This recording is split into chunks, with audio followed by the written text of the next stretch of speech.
కేసీఆర్కు వరుస షాకులు తగులుతున్నాయి. నమ్ముకున్న నాయకులంతా నట్టేట ముంచిపోతున్నారు. నిన్న మొన్నటి వరకు బీఆర్ఎస్ పార్టీలో కీలక పదవులు అనుభవించిన, కీలకంగా వ్యవహరించిన కడియం శ్రీహరి ఊహించని షాక్ ఇచ్చి కాంగ్రెస్ తీర్థం పుచ్చుకోబోతున్నారు.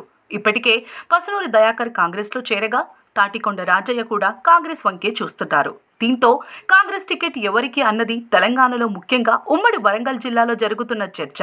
వరంగల్ కాంగ్రెస్ టికెట్పై పీఠముడు వీడటం లేదు. ఒక్కొక్కరుగా కీలక నేతలు కాంగ్రెస్ బాట పడుతుంటే టికెట్పై కాంగ్రెస్ అధిష్టానం నిర్ణయం పోస్ట్పోన్ చేస్తూ వెళ్తోంది. తాజాగా కడియం శ్రీహరి ఆయన తన కుమార్తె కావ్యతో కలిసి నిన్న రాత్రి హుటాహుటిన ఢిల్లీ బయలుదేరారు. బీఆర్ఎస్ పార్టీ వరంగల్ పార్లమెంటు నియోజకవర్గానికి అభ్యర్థిగా ప్రకటించిన కడియం కావ్య తాను పోటీ నుంచి విరమించుకుంటున్నట్లు పేర్కొన్నారు. ప్రకటన అనంతరం తండ్రి కడియం శ్రీహరితో కలిసి ఢిల్లీ వెళ్లారు. ప్రస్తుతం స్టేషన్ గన్పూర్ ఎమ్మెల్యేగా కడియం శ్రీహరి బీఆర్ఎస్ పార్టీలో నిన్నటి వరకు కీలక భూమిక పోషించిన నేత.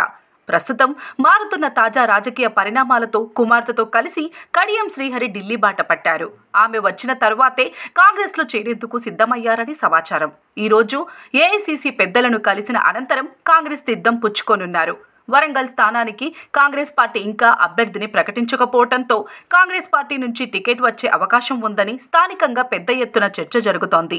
అయితే గత కొంతకాలంగా కాంగ్రెస్ పార్టీ ఎంపీ అభ్యర్థిగా కడియం శ్రీహరిని పోటీ చేయమని అడుగుతున్నట్లు, కడియం శ్రీహరి కాంగ్రెస్ పార్టీ నుండి తమ కుమార్తెకు టికెట్ ఇవ్వాల్సిందిగా కోరుతున్నట్లు సమాచారం. అయితే కడియం శ్రీహరికే టికెట్ ఇచ్చే అవకాశాలు ఉన్నట్టు తెలుస్తోంది.